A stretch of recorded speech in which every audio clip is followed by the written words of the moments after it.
Hello दोस्तों, स्वागत है आपका सिलेक्टेड डी के यूट्यूब चैनल में। आज हम आपके लिए लाए हैं भारतीय अर्थव्यवस्था का बहुत ही महत्वपूर्ण एमसीक्यू जो आपकी सभी प्रतियोगिता परीक्षा के लिए बहुत ही महत्वपूर्ण है।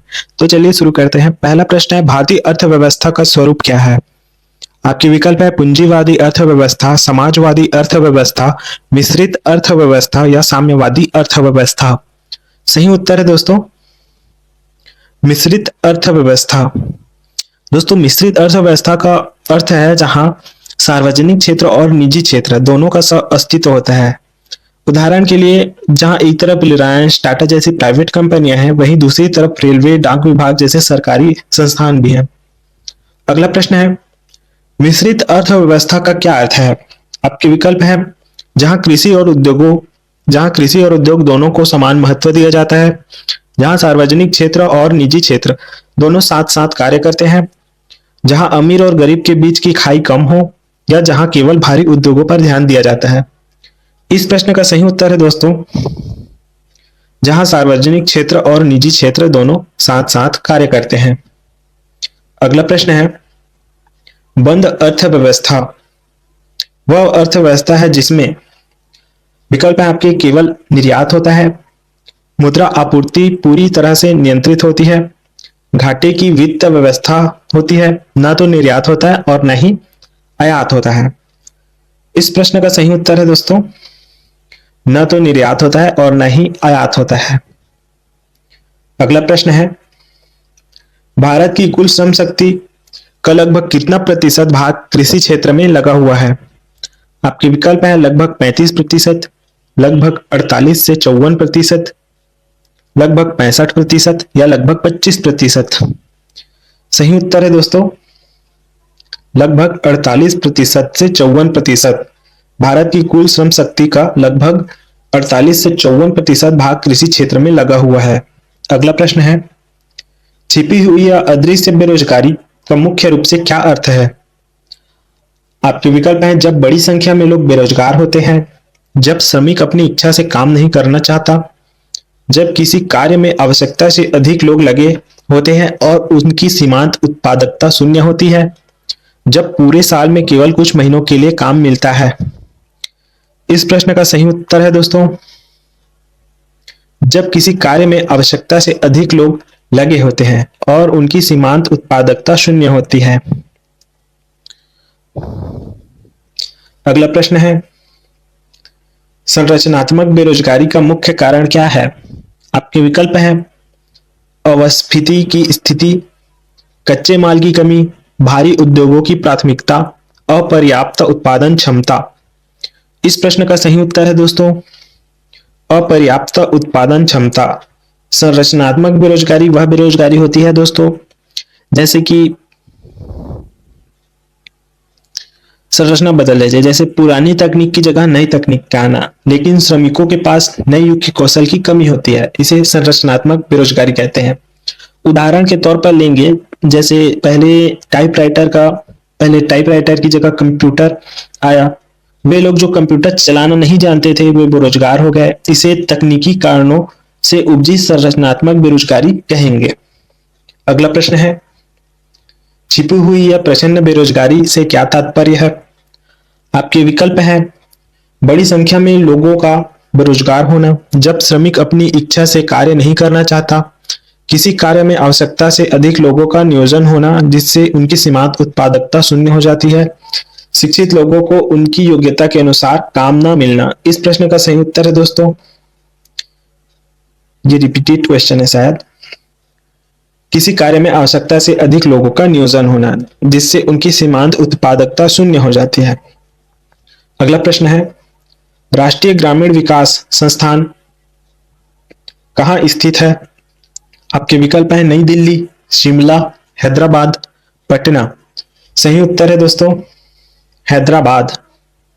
अगला प्रश्न है, संरचनात्मक बेरोजगारी का मुख्य कारण क्या है? ये रिपीटेड क्वेश्चन लग रहा है दोस्तों, फिर भी इसका उत्तर क्या है? अपर्याप्त उत्पादन क्षमता। हाँ, वैश्वीकरण का क्या अर्थ है? आपके विकल्प है अर्थव्यवस्था का पूरी तरह से सरकारी नियंत्रण में होना, घरेलू अर्थव्यवस्था का वैश्विक अर्थव्यवस्था के साथ एकीकरण, विदेशी पूंजी निवेश पर पूरी तरह से प्रतिबंध लगाना, केवल निर्यात को बढ़ावा देना और आयात को रोकना। सही उत्तर है दोस्तों घरेलू अर्थव्यवस्था का वैश्विक अर्थव्यवस्था के साथ एकीकरण। वैश्वीकरण के तहत दोस्तों वस्तुओं, सेवाओं, पूंजी और श्रम का एक देश से दूसरे देश में बिना रुकावट प्रवाह होता है।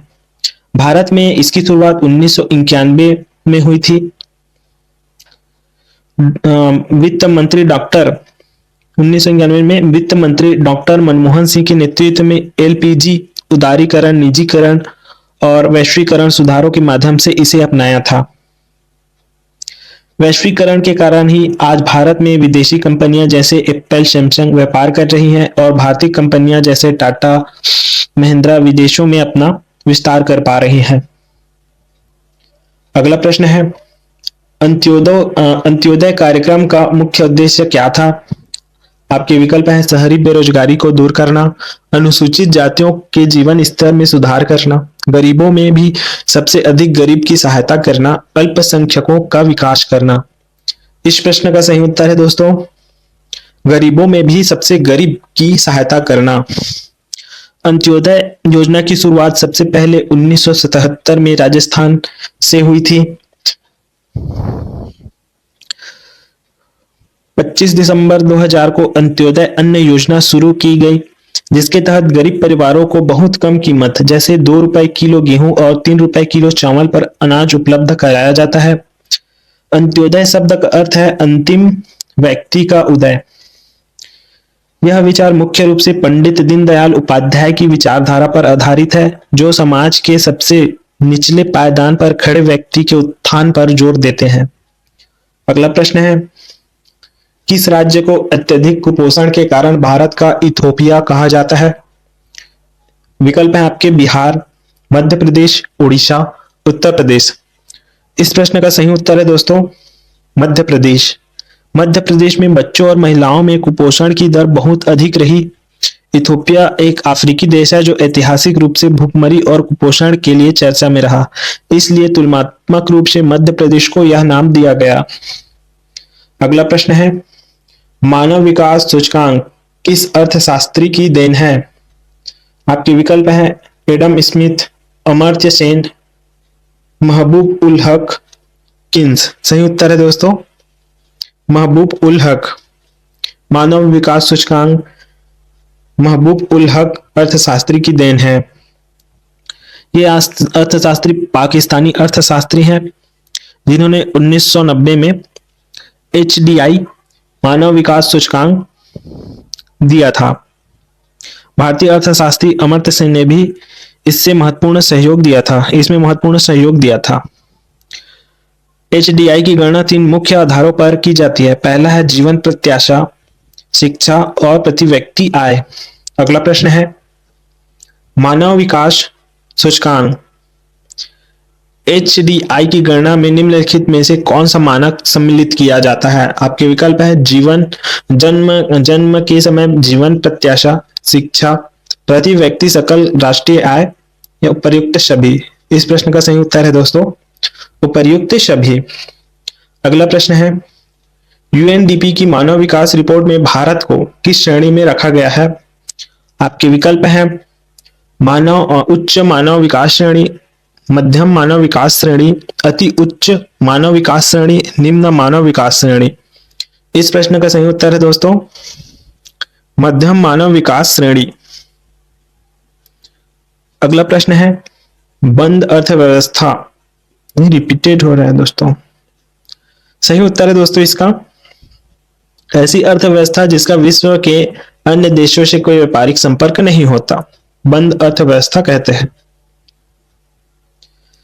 भारत में प्रचंड बेरोजगारी समानता किस क्षेत्र में दिखाई देती है? विकल्प है आपके सेवा क्षेत्र में, कृषि क्षेत्र में, औद्योगिक क्षेत्र में, इन सभी क्षेत्रों में। सही उत्तर है दोस्तों कृषि क्षेत्र में। प्रचंड बेरोजगारी वह स्थिति होती है जिसमें किसी कार्य को करने के लिए जितने श्रमिकों की आवश्यकता होती है उससे कहीं अधिक लोग उस कार्य में लगे होते हैं, जिसे प्रच्छन्न बेरोजगारी कहते हैं। तो दोस्तों ये थे हमारे कुछ भारतीय अर्थशास्त्र के महत्वपूर्ण एमसीक्यू, जो आपके सभी प्रतियोगिता परीक्षा के लिए बहुत ही महत्वपूर्ण है।